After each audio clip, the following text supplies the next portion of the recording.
the water is not subject to damaging environmental effects resulting from the plant. In our last meeting in February, we hosted John Hobill for a presentation about what the Commonwealth of Massachusetts stance on this is, but really became an open dialogue between the committee members and the state about the permitting process, about the science behind the underlying science behind the change, about the impacts to both the Eel River watershed and the community at large. John is an engineer from the Mass Department of Environmental Protection. He's the regional engineer from the Bureau of Resource Protection. So he talked about the watershed and protecting that, and it was really sort of a high level discussion. Ultimately, his recommendation was that one, we shouldn't get rid of the outfall pipe altogether, which is again what the town had been considering all along. Two, if we're going to look at the additional load on the Camelot plant, which he thinks we should, we also use a judicious approach to additional treatment to the wastewater before it goes into the beds. Now that doesn't mean that we're going to treat it for everything all the time, in his estimation, but there'll be a balance between some proactive requirements and some reactive requirements that if any of the testing wells, and Hampton, I assume you're going to try to point out where those are on this map. Like if it's going into the beds here and there's a testing well here, there's quite a bit of distance between where the plant is and where we'll actually get into the Eel River. So if there's anything that's off kilter on any of those wells, there'll be some steps that the town will need to take in order to provide greater protection. That's obviously if the permit is pursued and approved by the Commonwealth of Massachusetts. So those were kind of his recommendations, and that brings us to today. So I wanted to sort of get this group the totality of that information, which is why we were originally going to come in February, but John had to wait until March, toward the end of the month, in order for us to meet. So his presentation really, to me, was indicative of, I think, the direction that the state wants us to go in. We talked a lot about what is happening down on the Cape with their wastewater treatment issues and the reaction to high nitrification of water in that region. He thinks that those kinds of issues are going to be coming to Plymouth in the future. So I think between this and the comprehensive wastewater master planning process, we're getting ahead of it. We benefit from the experience of the Cape. So we'll be able to make some proactive decisions in order to make sure that Plymouth is protected. So I'm happy to take questions right now, but I'd rather, if it's all right with folks, to have Hampton come up and talk a little bit more about the science, and then he and I can sort of bounce back and forth with their questions. Does that work for everyone? Very good. Without further ado. Thank you, Dave. And thank you, Mark, and for hosting the meeting. We appreciate this. I've been to, I think this is my third meeting here at the barn. And it's always interesting because there are a wide variety of folks and interesting opinions expressed. So thank you. What I put up on the screen right now is just a sense. I mean, I'm a very visual person. This these are the infiltration beds, and this is the sewage treatment plant, the waste treatment plant at Camelot Park, and you can see the Camelot Drive going through here, and up here is where the DEP is. Park in the area is the location of the Balboni wind turbine here. We're back over here in the woods in Cedarville, and the Eel River or at least a portion of it, starts back here in Camelot Park, goes past the base of the wind turbine through wetlands. There's a pond back in here, and it makes its way into Russell Mill Pond. The other branch of the upper Eel River Basin starts off back in Great South and Boot Pond area, comes through the Eel River proper along that path and into the other branch of Russell Mill Pond. The dam is here. The water makes its way into the ponds and then into the lower Eel River Basin. A contributing other piece is right outside here to the south of us, and it joins up, and the basin flows on underneath the highway extension past the museum into the basin there, and then down into the southernmost end of the harbor right there at the beginning of Long Beach and behind the Eel River Club. So that's what we're looking at. And I throw this up just for geographic reference and context. I'm going to go through a lot of different material that we have heard as members of the Citizens Advisory Committee from various individuals through the course of the past months. Some of it is, we have identified gaps in the information that we have, and we're going to be requesting more information. One of the things that we're waiting on right now is the state process is, if you want to make a change, you have to go and get what's called initially, you might try and do an extended environmental notification form, ENF. That was submitted back in October, November, to the Mass Environmental Protection Act folks who evaluate these sorts of things at DEP. They looked at it, they read it, and as Dave said, you're using old data, you're not being as thorough and complete as you need to be. Let's go ahead and do what's called an environmental impact report, an EIR. The way that works is the engineers typically who were hired to do the original continue on the work. They do more modeling, more evaluation, more data collection, more recent information put into the modeling and the projections and so on. And then they use that to make a new set of recommendations.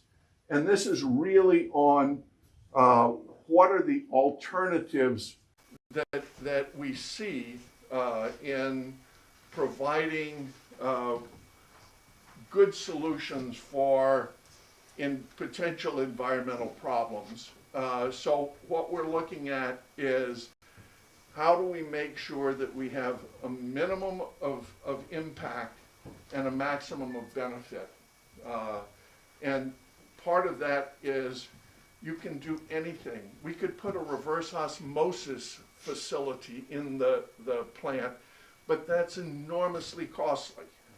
So how do you go about balancing the cost benefit with uncertainty in the process? So it's a matter of risk management, mitigating risks where we can, and acknowledging up front, we don't know everything. We don't know everything. The world is imperfect, and it is in many ways getting more challenging all the time. So what we're trying to do is evaluate degrees of uncertainty, what the risk profiles are. You hear, and we'll mention it, PFOS, PFAS, these forever chemicals. Clue in. We all have them in our body today. That was what was discovered when they were first looked for amongst the 3M workers and who were involved in the manufacture. They looked for these chemicals to see, and then they started looking elsewhere. And everyone that they tested, people who had no involvement here and there. So we're gonna do the best that we can. Now, can we look at alternatives? Yeah, that's what the whole process is about. What are we gonna do for alternatives? Just, and I'm not a risk manager. I've been trained in the sciences. I've got a bachelor's in chemistry, a master's in geology, a doctorate in planetary sciences, and all of the coursework needed for another master's in environmental management. So I've done my homework. I've gotten to know things that I never imagined I'd know, like the mounding of groundwater above the water table from introduction into a facility like this. And one of the things that we need to do is not think that this is a simple problem, but it's a multifaceted sort of chess game almost that we're playing, that is something that we need to look at all of the factors involved. The thing that I want to hop over to, if I can, this is on Google Maps. This is from a map of the DENF, or a portion of a map out of the DENF. This simply, and the EEMF stands for? The Extended Environmental Notification Form. Expanded. Expanded? Yes, that's the first E. Expanded environmental notification. Thank you. You're welcome. Rather than extended, expanded. I stand corrected. I'm not a regulator. I'm not involved in that world. What you see here, there are a series of computer models that are used nowadays to model groundwater flow. And thankfully, we are in a very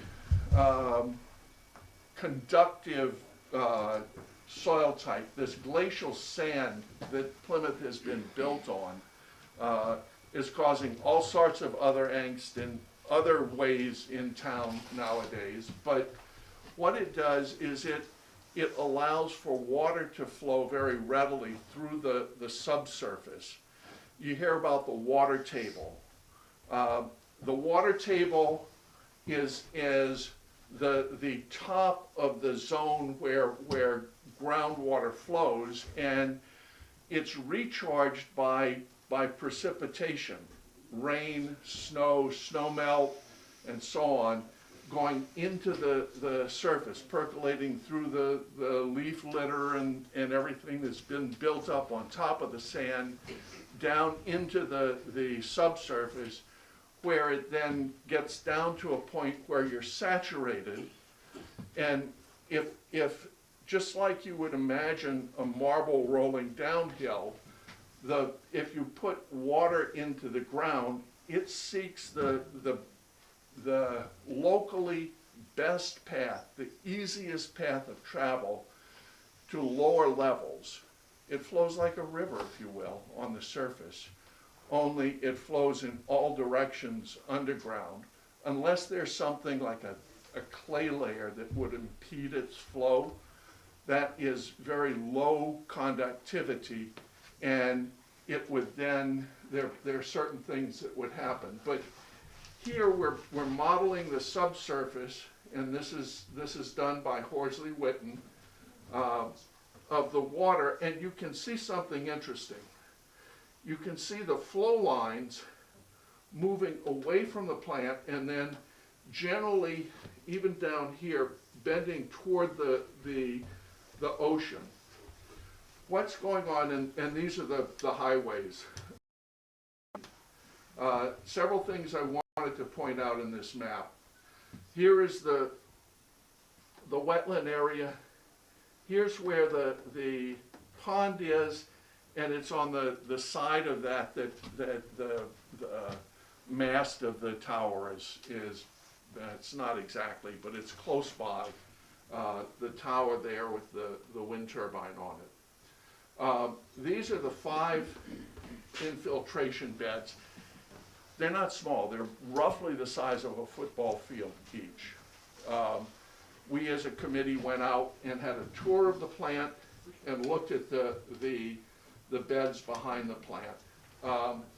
It's down here along the Eel River going toward the Russell Mill Pond that what will happen is a lot of the near surface flow will be entrained into the groundwater as it comes down toward Warren Wells Brook.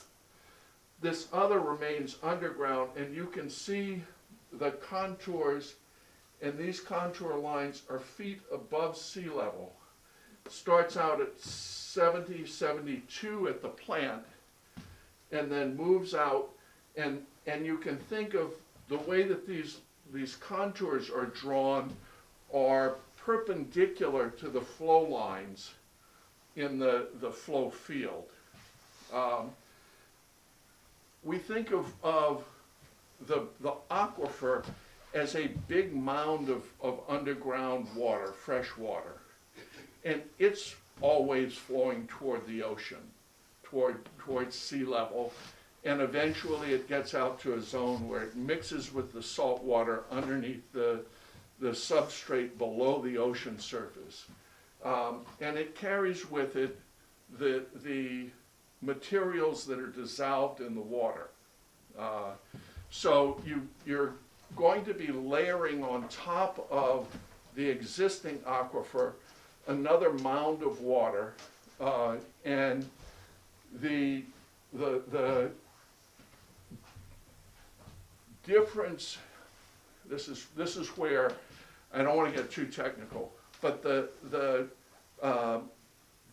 rainwater has got very few dissolved solids in it. Currently, one of the things that we're permitted to go up to is 1 gram per milliliter of dissolved solids. And it's thought that might be coming in as in the historically where the pipes went under the harbor, and we're now moving them to Water Street. So that might be something that a problem that we're fixing, but down into less dense water, sort of thinking about a turnover. And so what you're looking at is more dense water being laid on water, so there would be a mixing zone at the bottom where the less dense water would try and displace the more dense water would try and displace the less dense water and descend into the top of the aquifer. My point here is that you can just readily tell that the way that this has been modeled, the flow field is off and then directed toward the coast. I only wish that we had a larger image of the flow field to demonstrate what other portions, but you can clearly see that a lot of this flow would be directed down toward Russell Mill and then off toward the area that we're in, toward Chiltonville. So as I stated, the water is carrying any nutrients, and that is primarily the limiting nutrients are nitrate or available nitrogen. By the time it comes out of the sewage treatment plant, the vast majority, ammonia-related, urea, ammonia, nitrates have been oxidized to nitrate, or nitrogen compounds have been. And right now, we are well within the permitted limits for the discharge along out into the harbor. I'll swing back around in a little while to talk about the harbor discharge. What we're doing at this point is looking at, okay, if we do disposal in the beds, and this is by the way, the diagram here is modeled at the full 3 million gallons a day, which is what the plant is rated for on a continuous basis. What it doesn't include, and this is to do with the nutrients, is that it doesn't have I just lost my train of thought. It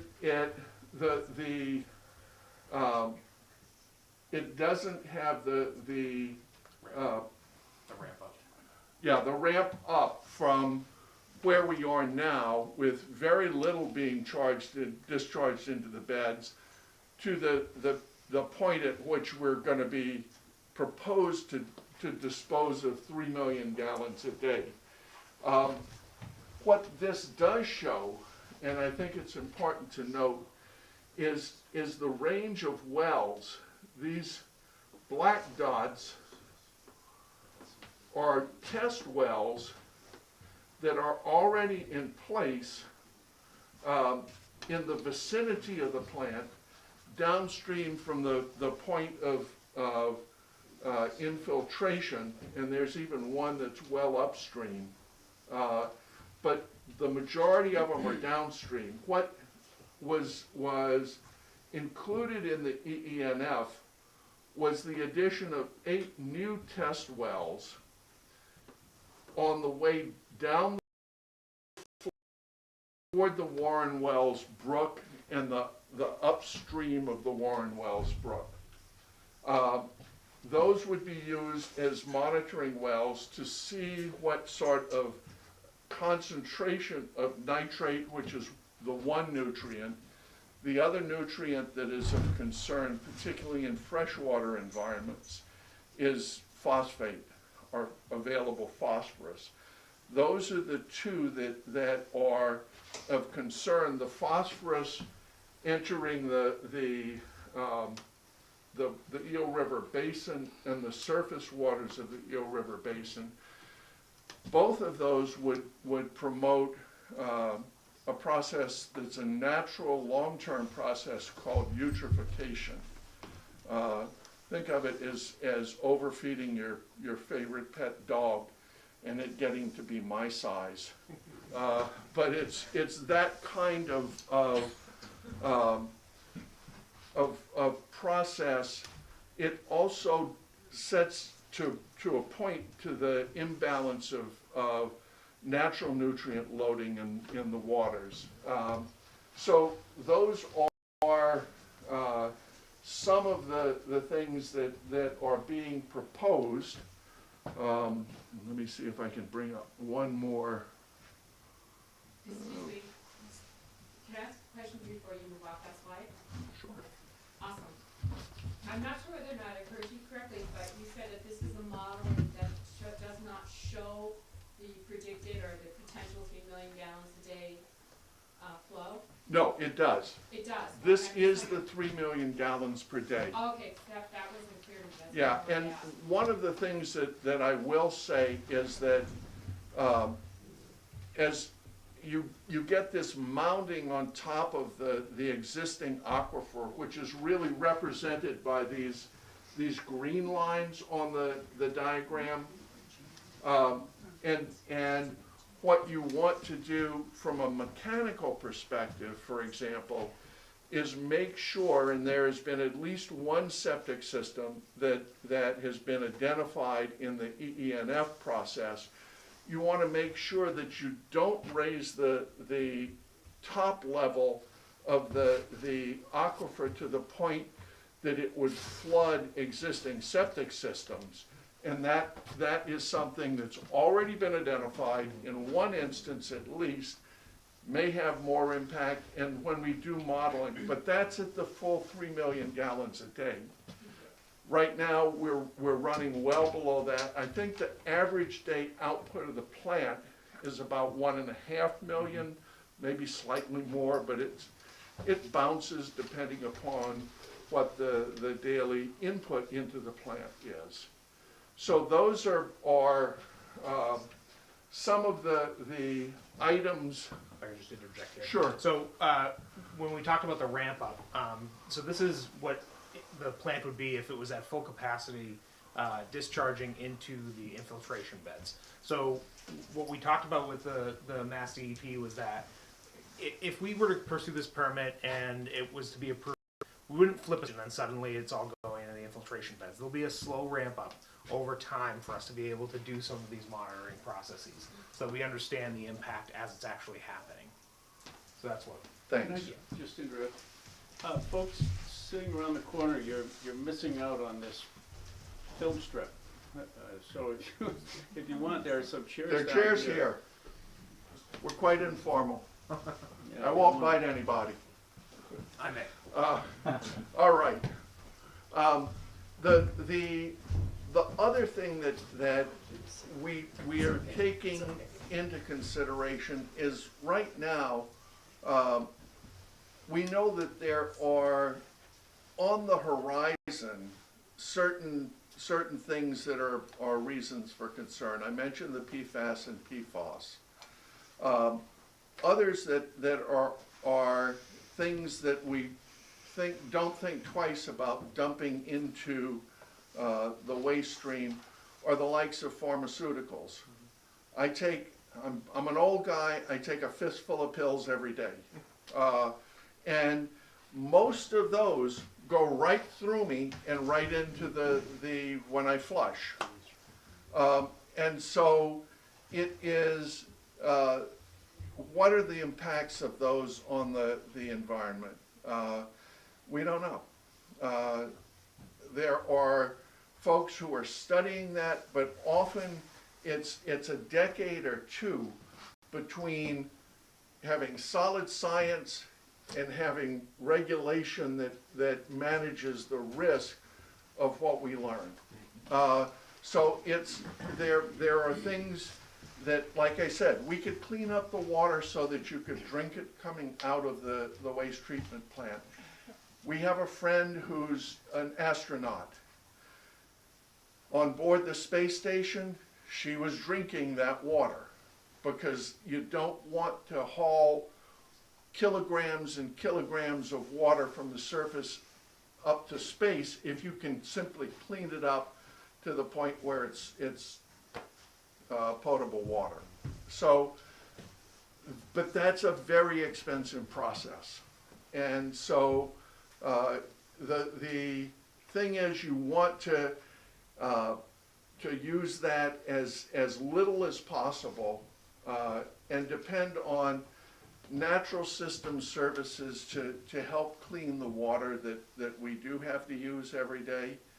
I'll just come out and say it, and we haven't even talked about this, is you want to look toward conserving resources that we use. I mean, if you can keep from pumping it out of the ground and flushing it down the toilet and dumping the waste and processing the waste on the way to dumping it wherever, in the ocean or that's a good thing.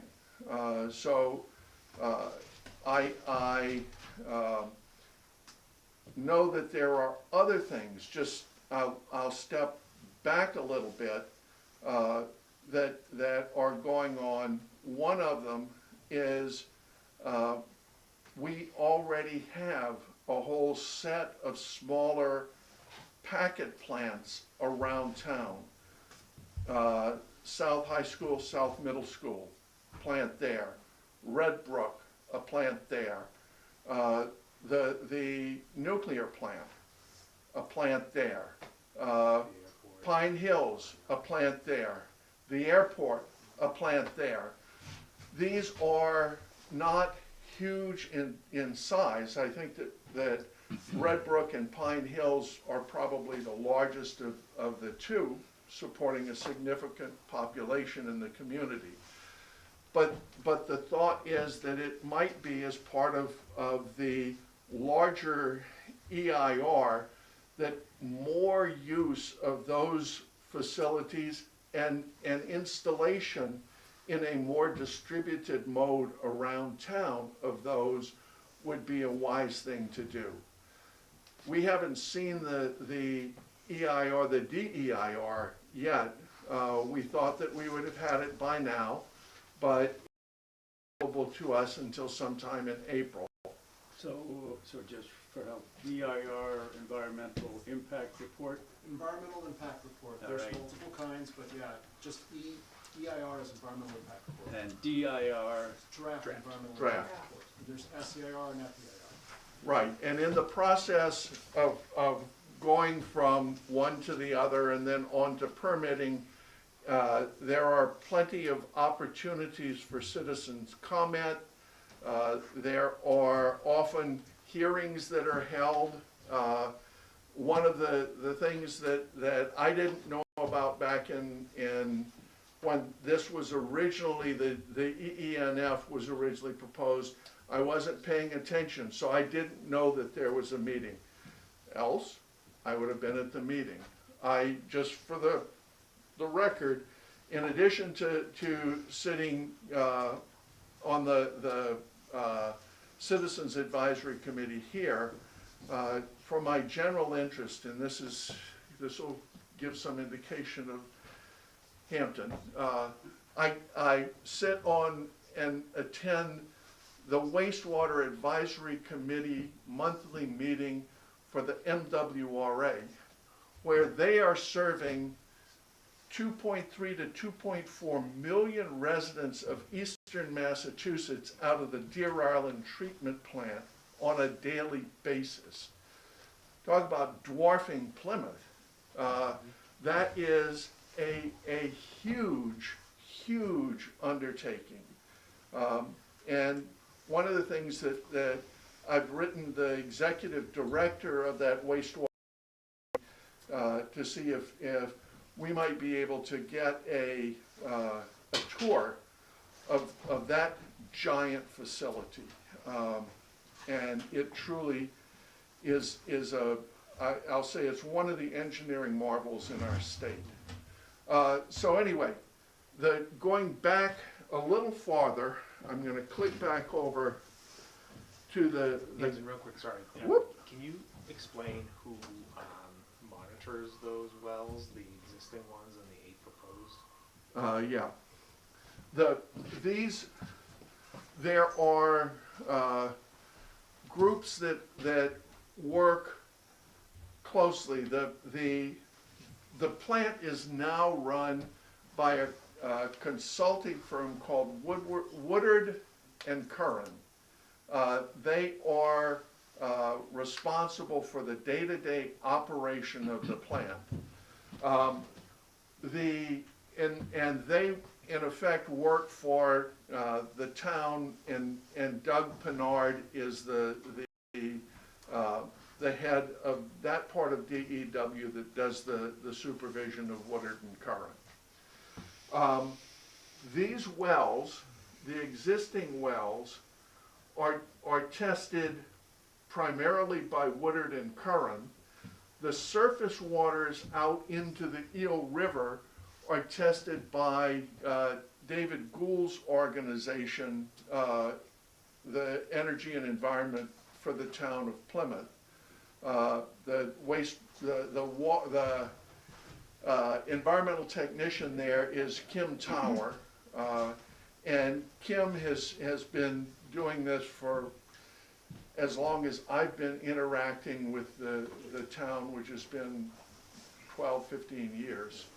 I remember her maiden name, so it's a while. And then these wells would be test wells that would also be run by Woodard and Curran, and the results reported to Kendra Martin, who is in the engineering department and she is the wastewater engineer for the town.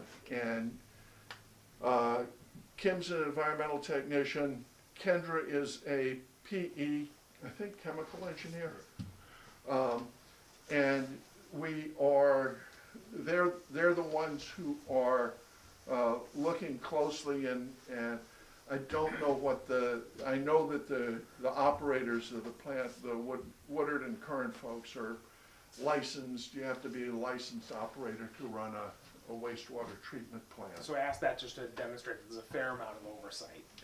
We're not dragging a hose out to these infiltration beds and just opening the valve.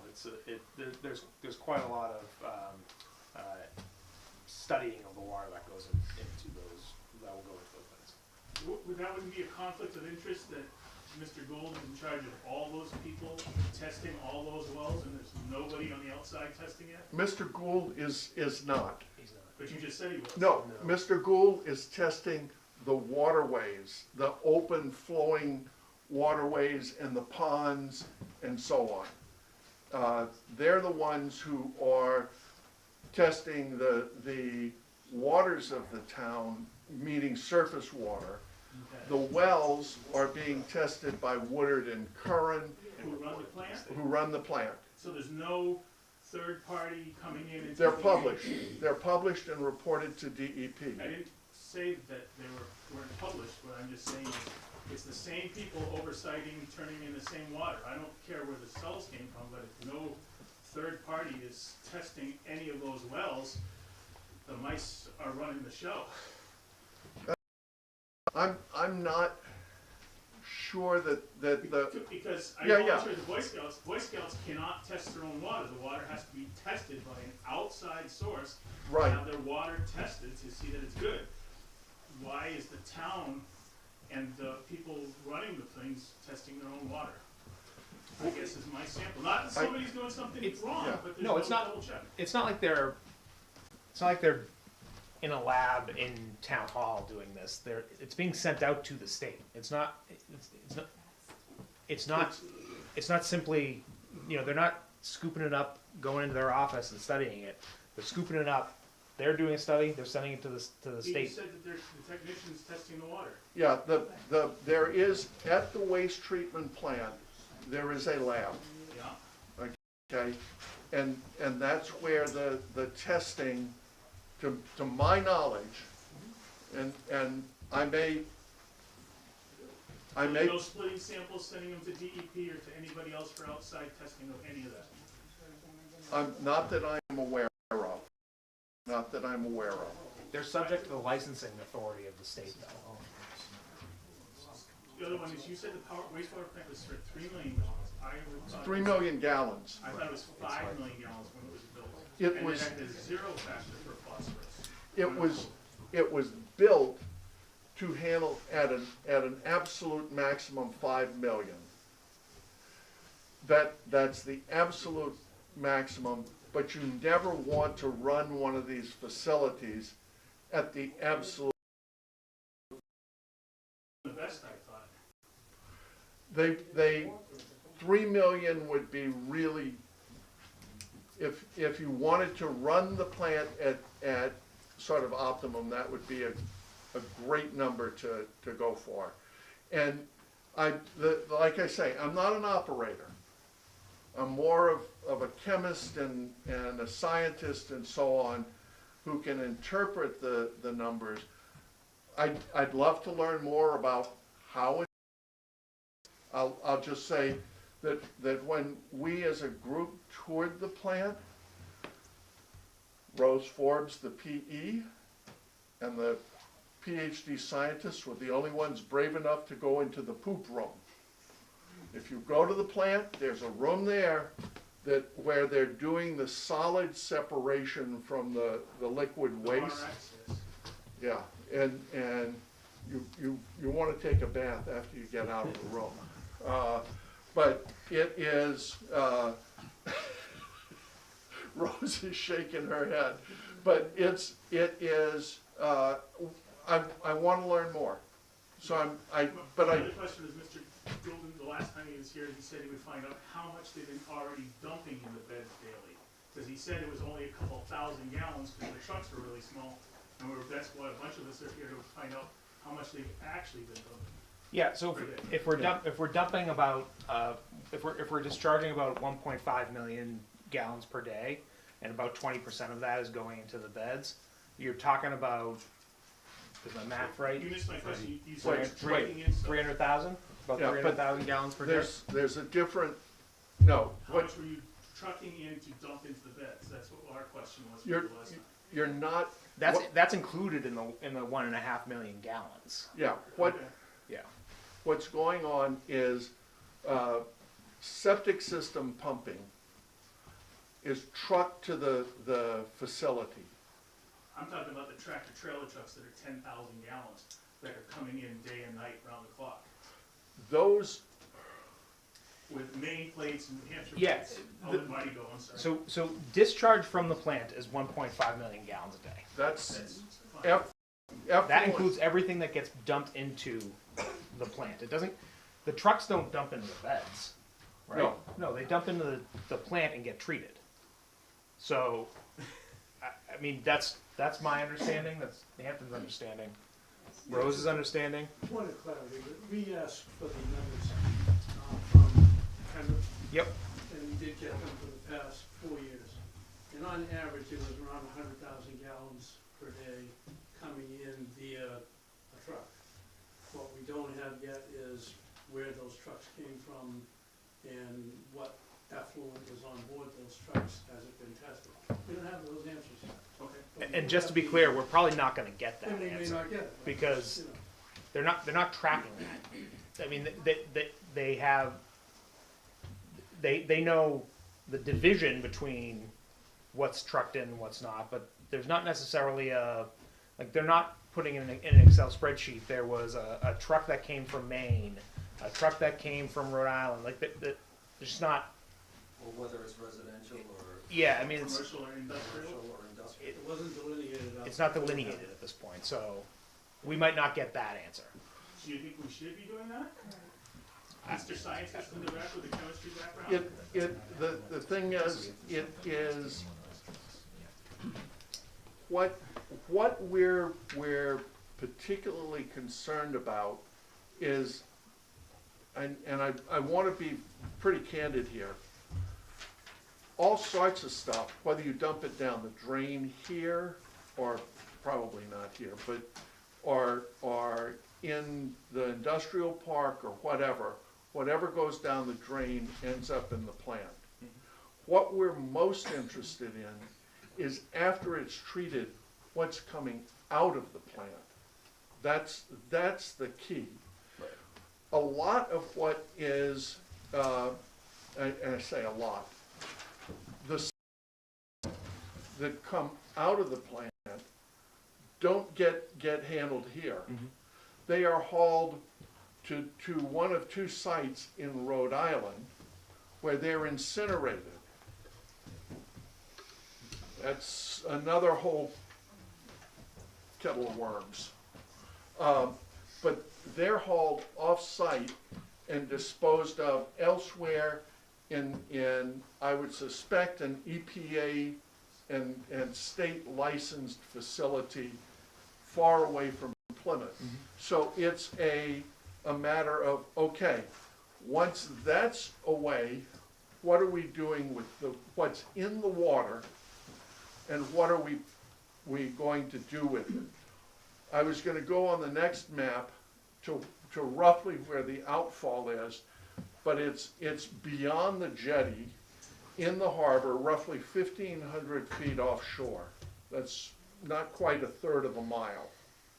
1,760 feet would be a third of a mile. So it is being dumped there, and you'll hear people talk about the dye study that was done many years ago, and the dye essentially just circulating in the harbor space, because there isn't a lot of in and out flushing of the. So I'll say packet to dump beds. There are a number of options that we know are gonna be in the final report, the EIR, but What packet plants dump in the harbor? no, the packet plants don't dump in But the you harbor. just said that. No, I didn't. Sorry. There are packet plants. That's one solution. Correct. There is dumping, continued dumping in the harbor. That's another possible solution. There's possibly moving to the beds here behind the plant and dumping the majority of the waste on a daily basis into those beds. There may be other solutions, other alternatives that are presented in the draft EIR and subsequently worked into the EIR, and that will take time to work through that process. And we need information. We've asked for a whole bunch of information. Some of it can be arrived at readily. Others, we may not get what we would desire to have. But we're asking, we're working hard, and we're trying to get answers. A couple quick questions regarding the monitoring wells. What are the parameters they're gonna be tested for? Do you know? No. Okay. No.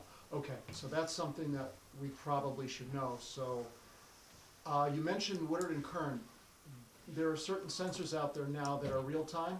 Could we use those and then the data could be posted so people could even see it in real time? And everyone would know what's being tested and what the levels were. Yeah. So those are those questions. The other thing, to my understanding, is what we're looking at is here. So we have the plant located here. The Eel River watershed is, Back this way. yeah, okay, yeah, back up that way. That, as far as a nutrient model for all the nutrients, not just what's coming from the plant, but everything, that was not evaluated. Am I correct? I think so. The nutrients that are entering into the Eel River basin and the Eel River proper, whether it's Russell Mill or the downstream flows, are in fact tested by David Gould, and there are a number of reports that are published and are online with the town. So basically, when you analyze this, and I've done this over the past 30 years, you have a watershed, so the Eel River watershed. Everything that falls, think of it as a big bowl. Everything that falls in that bowl, water and any of the nutrients, so nutrients would be coming from wastewater, fertilizers, from stormwater, and even atmospheric deposition. There's a study done by Dr. Gom from MIT. I worked on some of it at UMass Lowell way back when. That's also coming in. So what you do is you take all of that information and you calculate the nutrient loads that are falling in there. It gives you a big number of like kilograms of nitrogen, per year or per hectare. That's like think of that as like an acre coming into the watershed. So then you take that number, and then you look at the natural vegetation. You can kind of figure out what might take some of that nutrient away, and then you get the real number, or a pretty good number, of what the nutrient load is. So it's not just a plant here, but it's the whole area that tells you what's coming into the Eel River.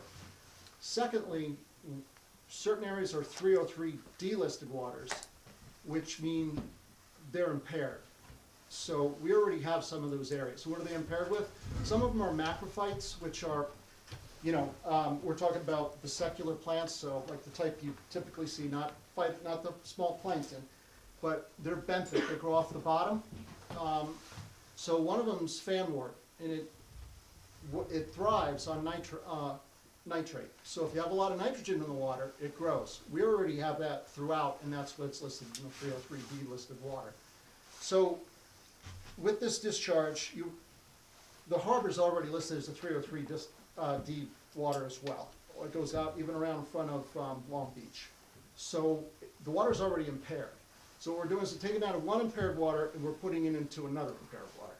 So that's pretty much what we're doing. As far as the, you mentioned reverse osmosis. That would be excellent if they would do it.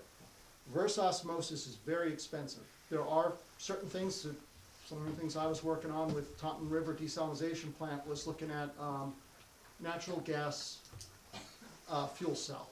So take natural gas, and it's actually a chemical reaction, and it creates a lot of energy and hot water. It's much, much cheaper. Nobody's using it right now, something I figured out with another engineer, but that would cut the cost of reverse osmosis. I'd love to see that, because what we're gonna find out as a community is that wastewater is gonna be extremely expensive in the future, and we have a lot of development coming.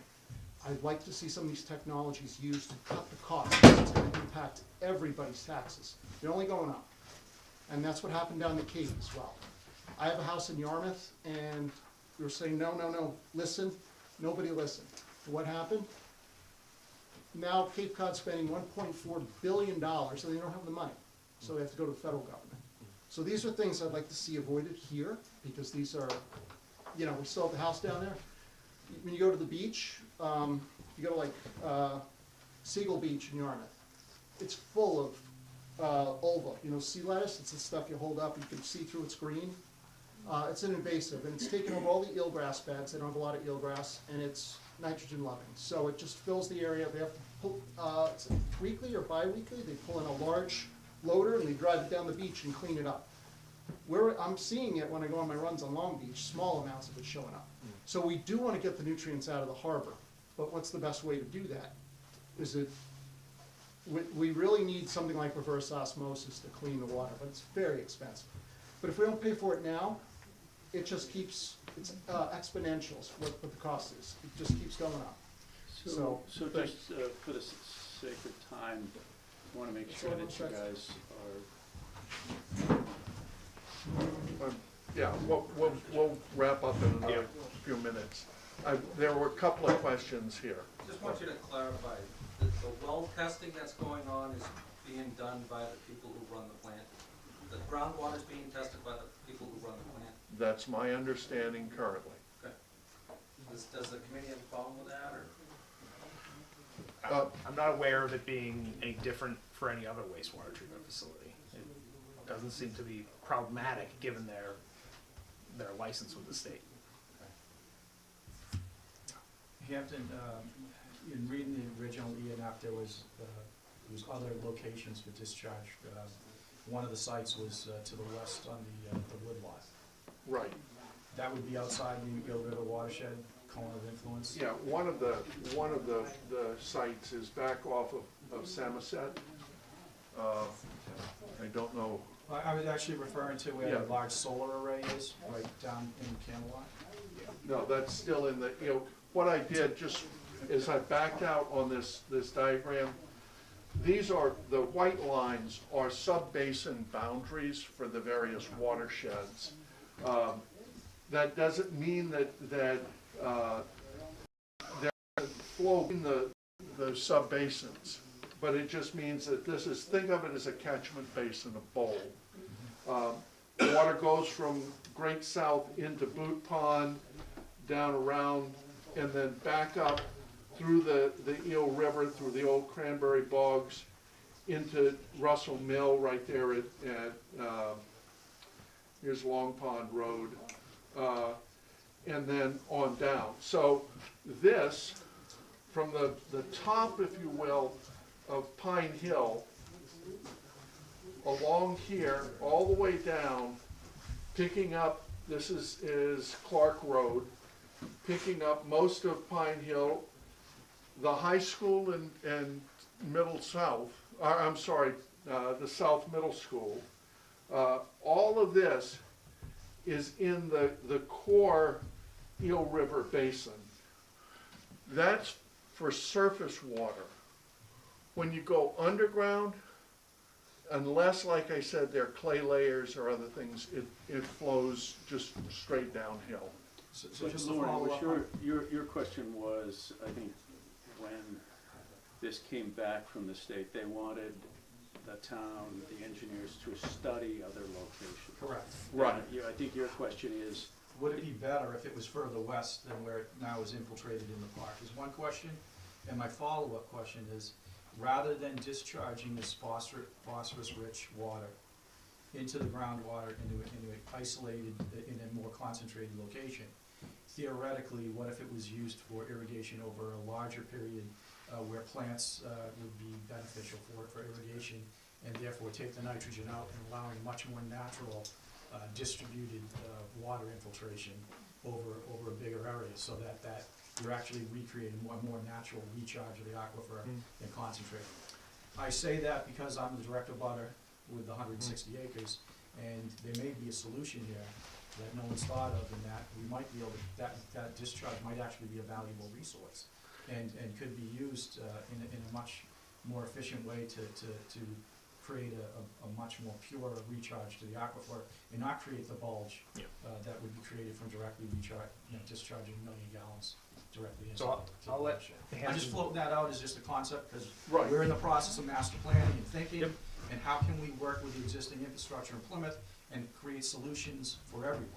Yeah, I appreciate that feedback, Lauren. I'll let Hampton jump in on this too, but there are two things that I wanted to respond to on that. The first is that one of the things that I want you folks to know, everyone, is that the wastewater division has committed to us that regardless of how this moves forward, they are exploring and plan to implement tertiary treatment with the existing plant in its current operation. So that means they're gonna add additional treatments to the wastewater before it's discharged, so that it further suppresses any nutrients that are found in the water when it is ultimately released into either the ocean or into the beds, and therefore has less of an environmental impact to our watershed.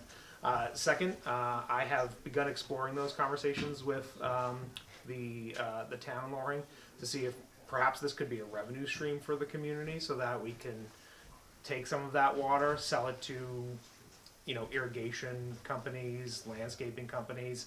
I know that there are even, this is disgusting that I learned this, but there are even ski mountains that will purchase wastewater in order to fill their artificial snow machines. So we're That explains the conditions. yeah, they're shitty, right? The city's snow. Yeah. So Wondering what's I've broke. Wear a mask when you hit face first. I broached those conversations. It's not really common here in New England.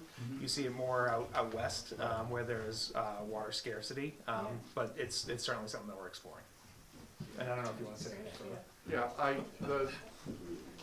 what we're looking for is to balance risk, benefit.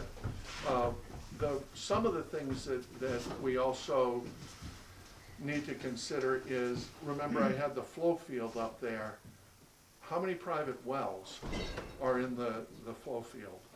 Those are things that we need to look at and give serious consideration, as well as the septic systems that might be flooded. So there is a lot left to do in what we're being, but we want to be thorough, and we're willing to come out and talk as this progresses to various community groups.